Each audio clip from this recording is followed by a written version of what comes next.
Iba talaga yung talim nitong itak na ito. Kaya Iba yung... saka hindi ko mabungi-bungi yan pa. Oo.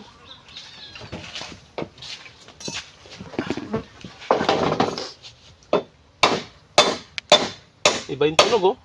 No? Oo. Talagang lutong-luto eh. Yung ba mga sinuunang itak mo? Nahuhukay. Nahuhukay sa... Hindi sa garden. Baka nakapatay ito eh. No? Ang bunang mo. Pwede na pangipit to. Baka nakapatay na itong itak na ito eh. Kaya inukay, no? Ah, yan lang po ba? Doon sa pagitan lang po gagawin ba? Na? Doon sa pagitan lang po.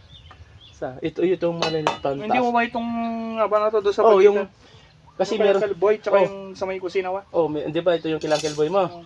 Duduktungin ko lang to. Pag bali yung idom kay Uncle mo boy, isa eh.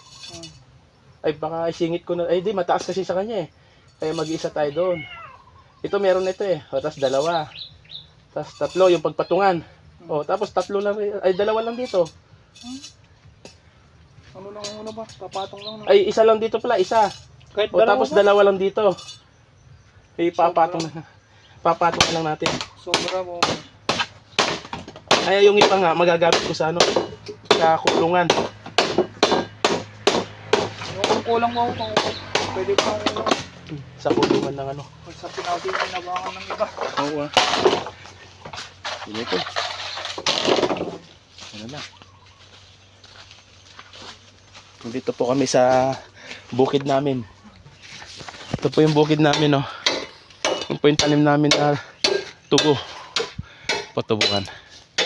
Yan, hanggang sa nakakaya nyo ng ano, kung gaano kalawak ang nakikita nyo, hindi namin lupa yan. Lupa ng iba yan. Hindi namin lupa yan.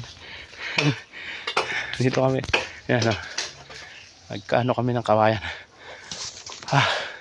Shout out.